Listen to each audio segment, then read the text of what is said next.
Hello and welcome to another episode of Brett's Flix. So, for today's episode, I will be reviewing Notzilla, a film that was brought to my attention by Avery Guerra. I hope I'm pronouncing that right. If not, I sincerely apologize. Sent me this trailer here and it was a blast. I did a trailer reaction for it a little while ago and now I've finally watched the film and I have a few thoughts on it. So, without further ado, let's watch this movie.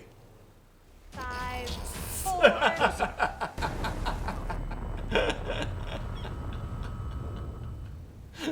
Another meltdown. Biggest one yet!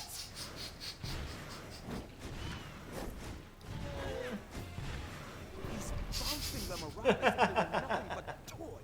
Well, right from the beginning, you know exactly what you're getting in this film. The opening shot is a couple of lovers in a clearly toy car on a clearly plastic cliff. They're speaking with ridiculously overdubbed American accents. This movie is not here to be accurate. It's not here for you to enjoy the drama of two characters falling in love. It's not here for you to watch a war hero face his inner demons. No, this is just here to be one big dumb bowl of fun. And that's exactly what it is. Boy, is it dumb, but let me tell you something. It is also a total blast.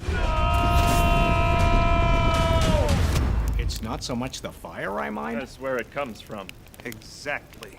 Dr. Blowhard is a hilarious riff on the old stereotypical 50s, 60s manly man. Another meltdown. Biggest one yet!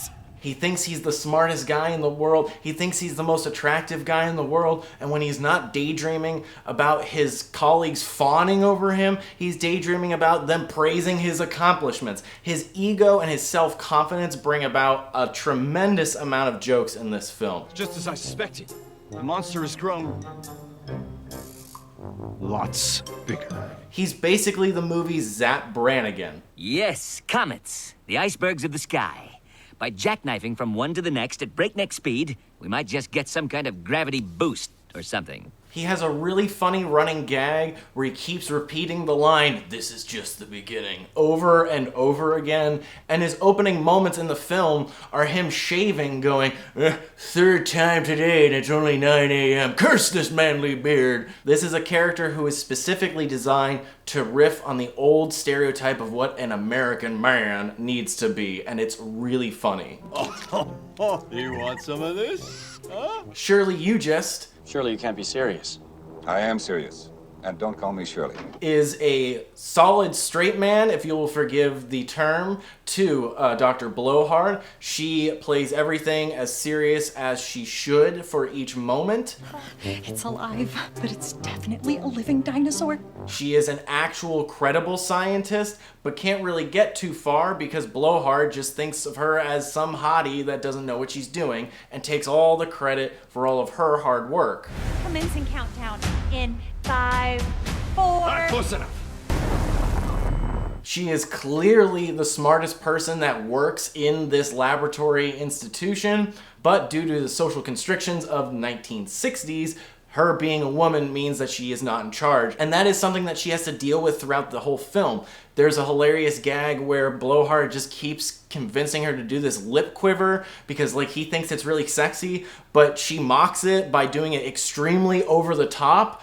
But him just being attracted to her regardless doesn't notice and is like, ah, yes, that's really attractive. And it's just ridiculous. So they do satirize the way women were treated in the 60s. What is it, Marty? Look, why do they always do that? They always get out of the car. For no reason. Yeah, exactly. And then they run. For no reason. Yeah. Oh, and then they fall down. For no reason. Exactly. Oh, great. And then I fall down. Then we have Ichihiro Honda, who is a really fun character here. Yes, sir. It is my Notzilla. This actor is completely game for everything that the director and the script throws at him, and you can tell he's having an absolute blast playing this character. I will save you. There's a running joke with his father continuously appearing in a mirror just to yell at him and tell him what a disappointment he is. He does a good job playing the timid Japanese scientist that needs to learn how to stand up for himself, and he does so by defeating the monster. There's a nice through line with that, but he's really actually there to be the B story and the love interest for Miss Eugist. And though he is a credible scientist and his invention at the end is what saves the day, I will save you. his intelligence is what brings them together and they form a relationship over this whole situation. He has this absolutely hysterical haiku battle, which I won't even show you a clip from right now because it's so good. You need to watch it yourself. It was my favorite part of the movie. Just the way it was shot and the sound effects, all hilarious, all genius. Way to go, guys. I loved it. And then you have your C story, which is this reporter who is an investigative journalist, and she's, you know, obviously investigating the whole situation. But the gag is that she just keeps showing up in different disguises. Just as I suspected.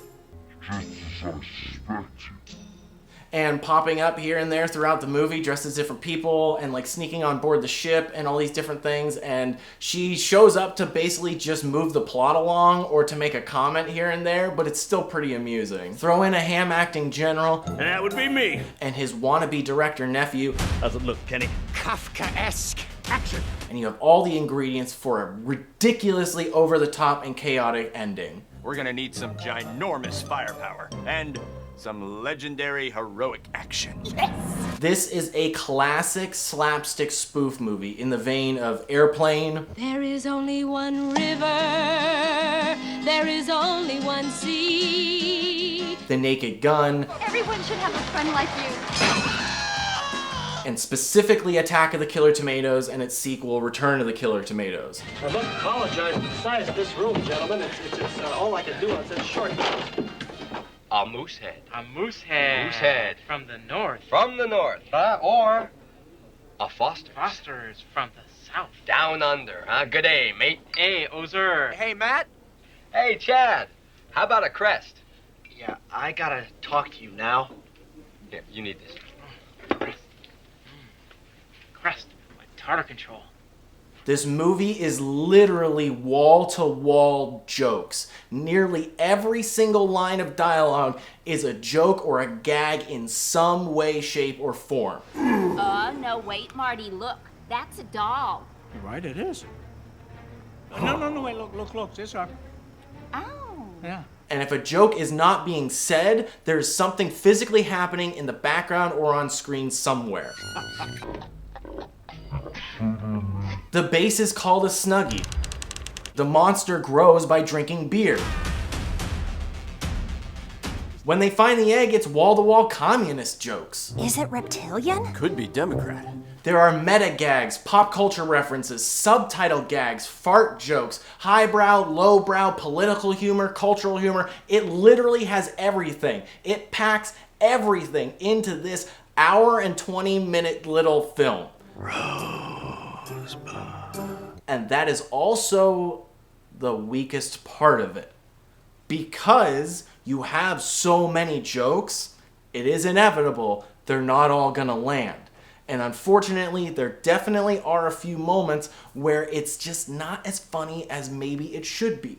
Some of it might be due to the acting. There are moments where you can tell the actor is trying, but maybe they couldn't quite hit the tone of what the joke was going for. Or maybe it was the director's fault. Maybe they couldn't quite exactly get across how they wanted the joke to be performed. These happen throughout the movie. There are moments here and there where just something doesn't quite gel right.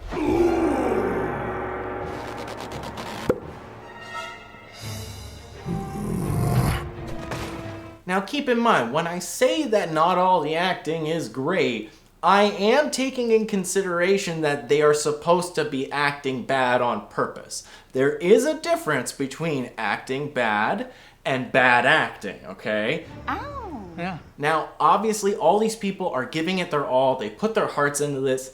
Literally, there isn't a single person in here that I could feel wasn't trying. So it's no fault of passion or want to do the right thing. I think there are just a few moments where either the actor didn't quite know how to hit the joke, or maybe the director didn't quite know how to frame a joke. There's definitely bad blocking. And that does, unfortunately, make some of the moments feel cheaper than they actually are. That is what gives away the indie, low-budget feel of the film. That's another small complaint, which is you can feel in moments the amateurish nature of the film. It's very obvious that this is one of this director's very first films, if not his first film. That's okay. This is a wonderful first film. Excellent. Action! It just shows that you have some growth to do. This is a very solid first outing or early outing as a director. But now we can see that blocking is important. There are moments where characters just kind of stand right in the middle of the frame. And sometimes it works, and it's good for the joke, and then sometimes it just feels like you didn't really know where to put your people. Those are my major complaints about the film. Now, none of this ruins the film by any means. It's still fairly well directed for what it intends to do. It's still super funny. So many of the jokes land, and when they do, they are hilarious. There is a joke that simultaneously rips on Seven Samurai and 8½. It is a cinema lover's dream joke. These people know their history, and they did their homework. There is a lot of passion behind this project, which is what kind of makes it even more of a shame that some of the jokes and some of the gags don't quite hit as hard as maybe they should, and as you want them to. So it's some kind of hemorrhoid. One of my favorite jokes is the placement of this random, incredibly modern house when everything else basically feels like it could more or less fit in the 60s aesthetic. Most of their sets and their props, their cars, while fake looking and toyish looking, still relatively fit within roughly the era of the 50s, 60s, dipping into the 70s. And then you have this moment where they're randomly at the most modern house ever, and they just never address it, they never bring it up, and then they just leave and everything goes back to being 50s, 60s aesthetic. It's super funny. This is a loving spoof of a well-worn genre. I see him! It is Notzilla! Pikachu! It's very obvious that every single person involved had a lot of passion and a lot of heart for this. They tried their damnedest on this film. They knew their film history. They have a wonderful encyclopedic knowledge of all kinds of different pop culture references. They know the tropes of the monster movie genre very well. Now I know how Fay Ray felt. And are able to send up all of those tropes in hilarious fashion. General Bogus, Notzilla is coming! Roger Ebert once said that part of critiquing a film is asking whether or not the film accomplishes what it sets out to do. Not every film is trying to be a Schindler's List. I could have got more. I don't know if I just... Or a Saving Private Ryan. Ernest. Or a Suspiria. Or a Godfather. Look how they massacred my boy. Some films just simply want to turn your brain off and let you laugh at something goofy and fun for an hour and a half. Yo. What's up?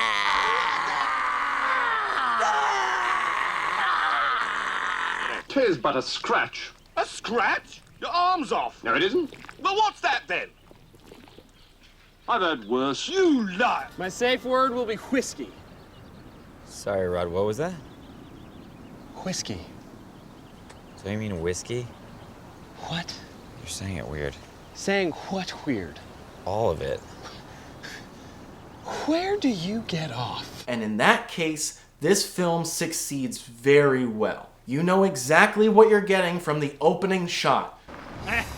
Hey, Andy, come here. So if you turn on this movie and you don't like what you see, turn it off because you're not gonna like the rest of the film. He's bouncing them around as if they were nothing but toys. I'm gonna give this film a 6. It's a very enjoyable film packed with tons and tons of gags. It's sadly only let down by the amateurish nature of a few moments and the fact that some of the gags really just don't land. However, because I absolutely love the kaiju movie genre, and I laughed so hard at all the jokes pertaining to those types of films, and I could feel the love that these filmmakers have, I'm gonna give it a cheese factor of an 8.5.